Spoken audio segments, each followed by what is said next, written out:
సంవత్సరాల తరబడి ఎన్ని మందులు వాడినా మీ మోకాల నొప్పులు తగ్గట్లేదా? ప్రాణ పెయిన్ క్లినిక్ లో అత్యాధునిక చికిత్స. నమస్కారం సుబ్బారావు గారు. నమస్తే అండి. సో ఇప్పుడున్న ప్రజెంట్ సిచ్యువేషన్లో చాలా మంది పేరెంట్స్ ఫేస్ చేస్తున్న ప్రాబ్లం ఏంటి అంటే పిల్లల యొక్క స్క్రీన్ టైంని రెడ్యూస్ చేసుకోవాలి. దానికోసం వాళ్ళు రకరకాల ప్రయత్నాలు చేస్తున్నా కూడా అది వాళ్ళు అనుకున్నంతగా ఆ స్క్రీన్ టైం అనేది రెడ్యూస్ చేయలేకపోతున్నారు. ఎలా రెడ్యూస్ చేసే ఆప్షన్స్ ఉన్నాయంటారు సార్? ఇది స్క్రీన్ టైం అనేది మీరు చూస్తే నిన్న మొన్న మన దగ్గర లేదండి.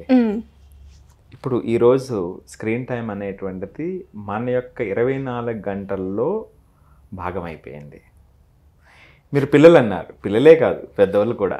అవును సార్, పెద్దవారు స్క్రీన్ టైం కూడా రైట్. ఒక సర్వే చెప్తుందండి, యుఎస్ఏలో 6 hours 58 minutes స్క్రీన్ టైం ఉంటుందంట యావరేజ్, ఆన్ అన్ యావరేజ్. ఇండియాలో 7 hours 20 minutes ఉందండి. ఇక జెన్ జీ అంటారు పిల్లలు, అంటే 96 తర్వాత పుట్టినటువంటి పిల్లలు 2012 వరకు, వీళ్ళు screen time more than 9 hours globally ఉందండి. కొన్ని కంట్రీస్లో అయితే, ఆఫ్రికన్ కంట్రీస్లో more than 10 hours కూడా ఉంది.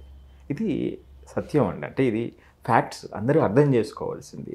స్క్రీన్ టైం అనేది ఒక సాధారణ విషయంలాగా చూడకూడదు. మన 24 గంటల ప్రయాణంలో అత్యధిక భాగం ఇది తీసుకుంటుంది.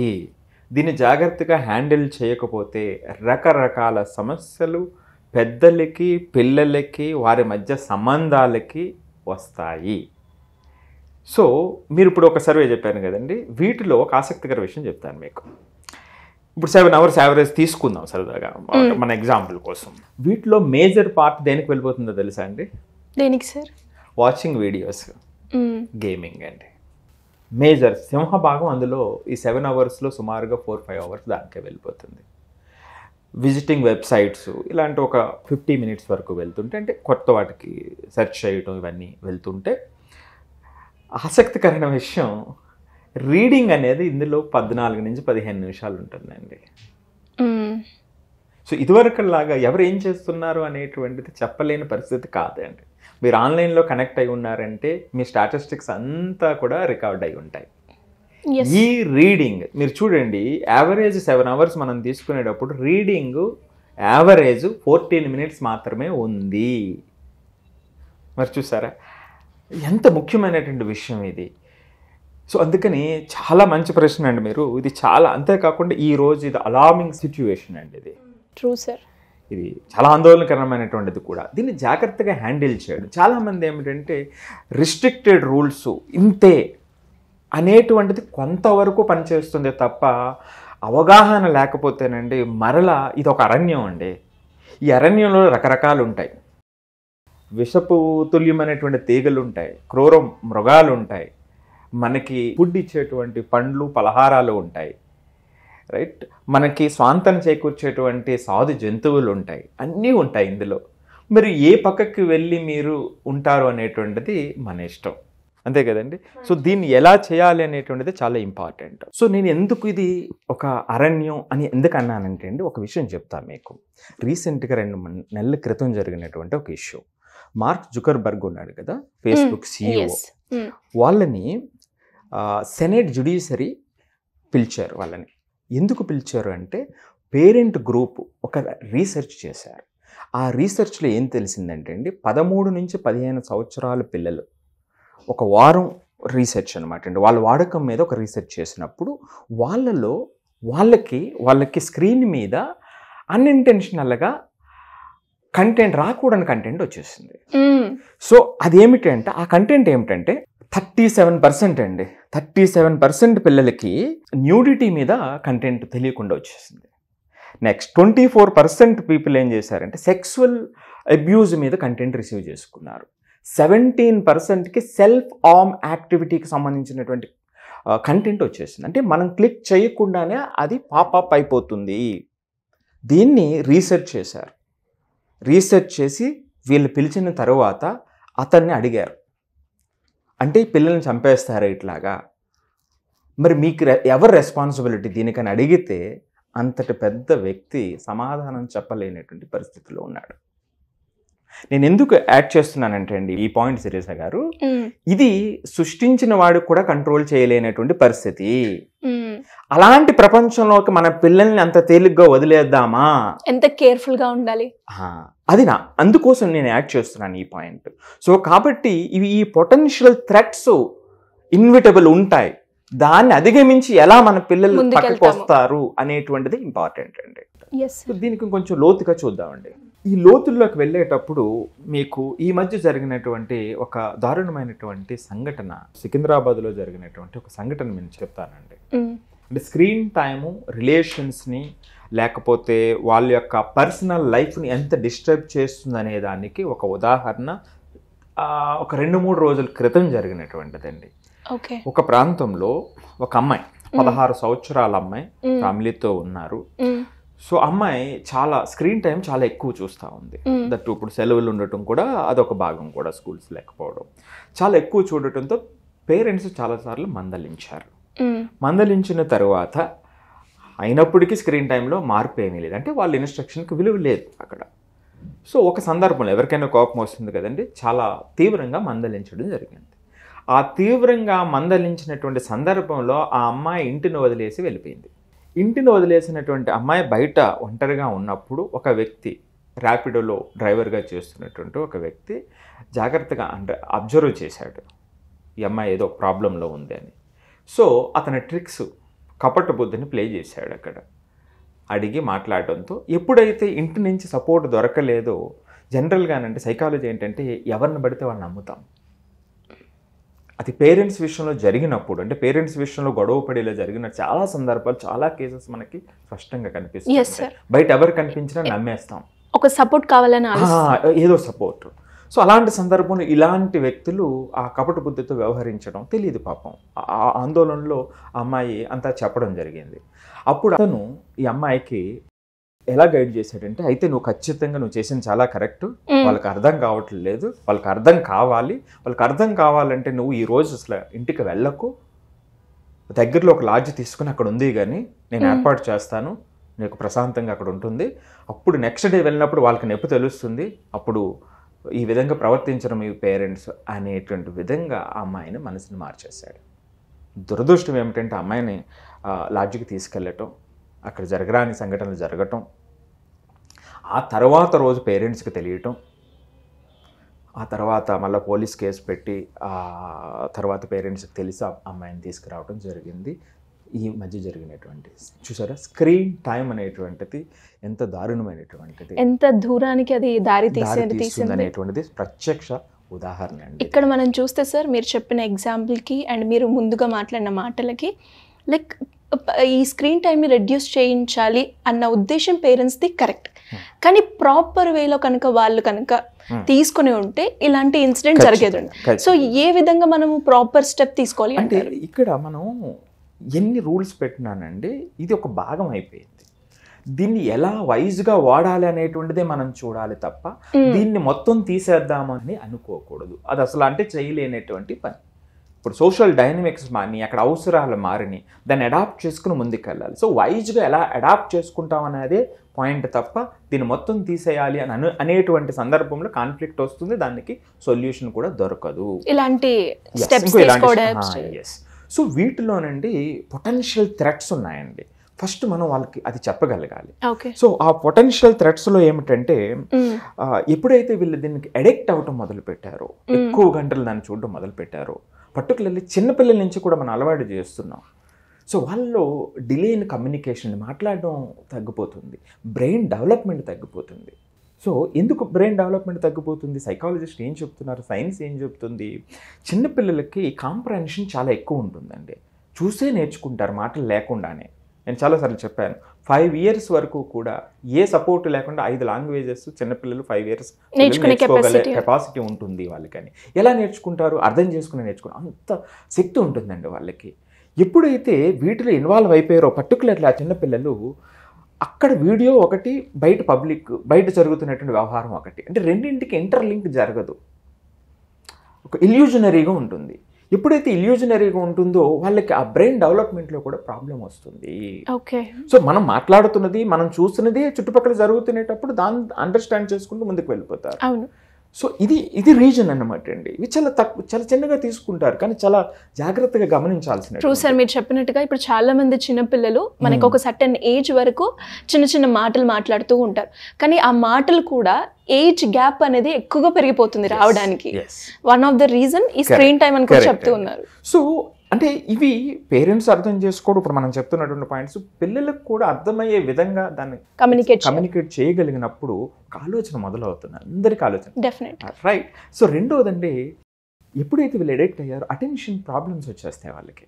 మీరు చూడండి, ఎప్పుడు సెల్ ఫోన్తో ఎక్కువ గడిపేటువంటి వాళ్ళు సెల్ ఫోన్ తీసేసిన సందర్భంలో వాళ్ళ రియాక్షన్స్ మారిపోతాయి. అసలు అంటే కొంతమంది అయితే ఫ్రస్ట్రేట్ అవుతారు కూడా.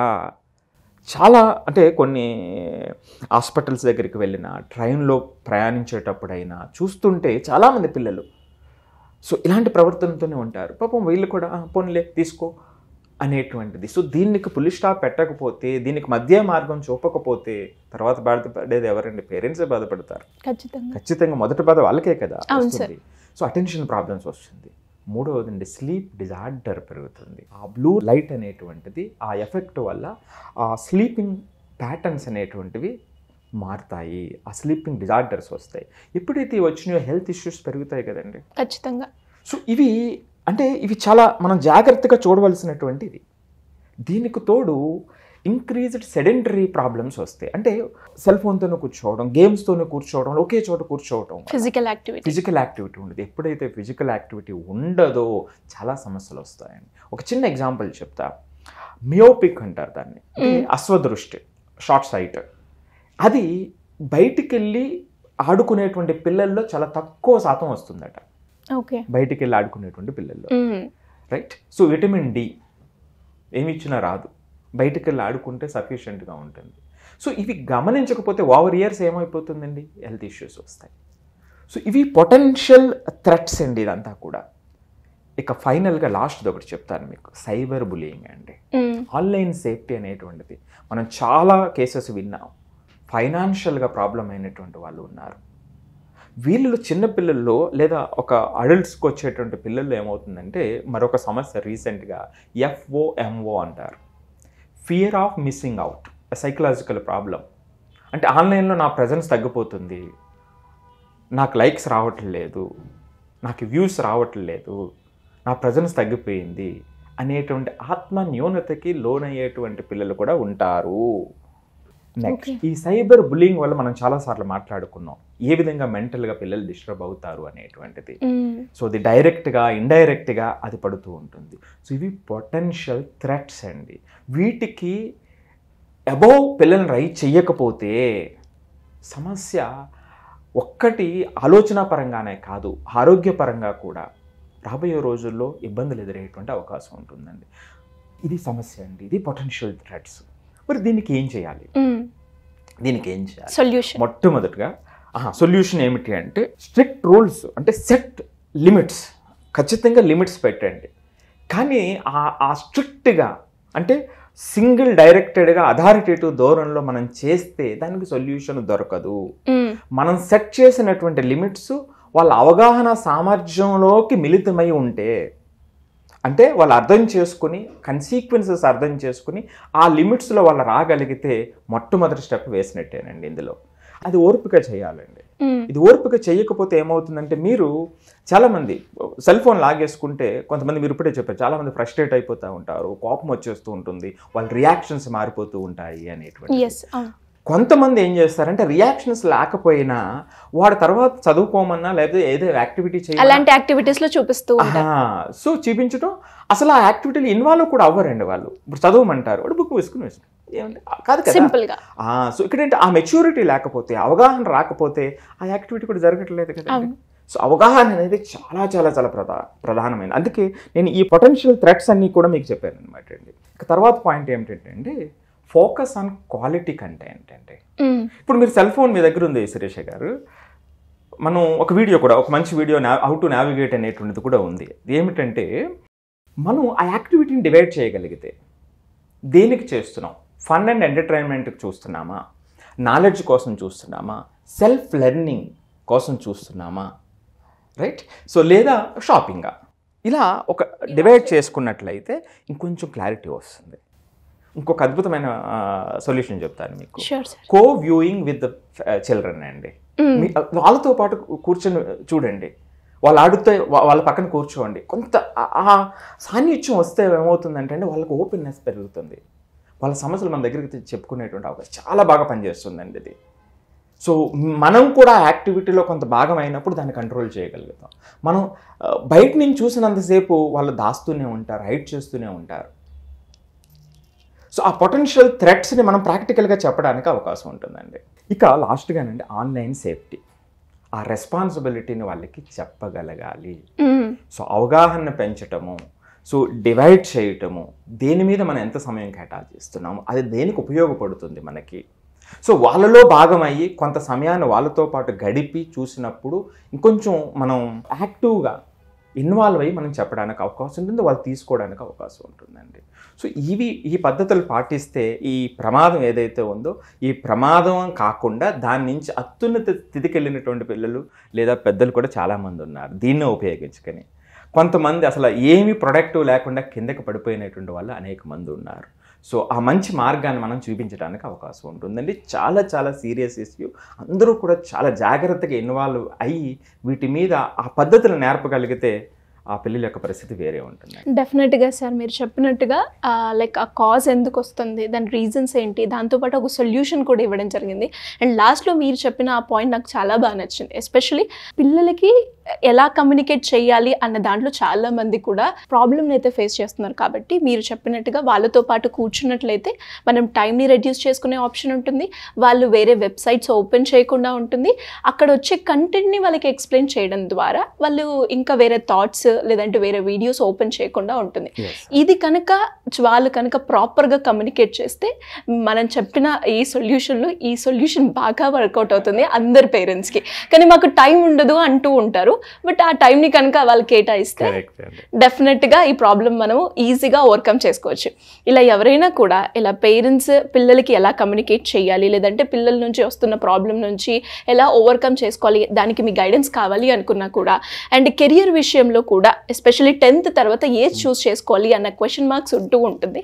సో దాన్ని ఎలా డిసైడ్ చేయాలి, దానికి మీ గైడెన్స్ కావాలి అంటే ఎలా అప్రోచ్ అయ్యే ఛాన్స్ ఉందంట? ఖచ్చితంగా అండి. సో వీటిలో ఖచ్చితంగా 10th తర్వాత అందరి పేరెంట్స్కి కూడా 10th వరకు స్కూల్స్లో నడుస్తుంది, తర్వాత జేఈ అంటారు, నీట్ అంటారు, ఇట్లా చాలా సమస్య ఉంటుంది. అక్కడ ఒక మంచి సలహా తీసుకోవాలని. సో మన ఎక్స్పర్టీజ్ కూడా చాలా ఎక్కువగా అక్కడ అసలు పిల్లలకి ఏం చేయాలి, ఈ టఫ్ జర్నీని ఎలా వెళ్ళాలి అనేటువంటి దాని మీద కోర్సును కూడా డిజైన్ చేయడం జరిగింది. సో అది కూడా పబ్లిష్ చేస్తున్నాం కోర్స్ కూడా. ఆ కోర్స్కి ఎన్రోల్ అవ్వచ్చు, లేదు అంటే పర్సనల్ అపాయింట్మెంట్ తీసుకుని మనల్ని కాంటాక్ట్ అయ్యి వాళ్ళ స్పెసిఫిక్ సమస్య ఏదైతే ఉందో దాని మీద కూడా వాళ్ళు ఇది చేయొచ్చు అనండి. దానితో కూడా వాళ్ళు కాంటాక్ట్ అయ్యి వాళ్ళ సమస్య పరిష్కారాన్ని తీసుకు ఎలా అప్రోచ్ అయ్యే ఛాన్స్ ఉంది? సో ఏదైతే నెంబర్ స్క్రోల్ అవుతుందో ఆ నెంబర్కి వాళ్ళు కాల్ చేస్తే మన టీం వాళ్ళని కాంటాక్ట్ చేసి అపాయింట్మెంట్ ఫిక్స్ చేస్తారండి. Thank you sir, thank you so much. Suman టీవీలో మీ పర్సనల్ అండ్ బిజినెస్ ప్రమోషన్స్ కోసం కింది నెంబర్కి కాంటాక్ట్ చేయండి.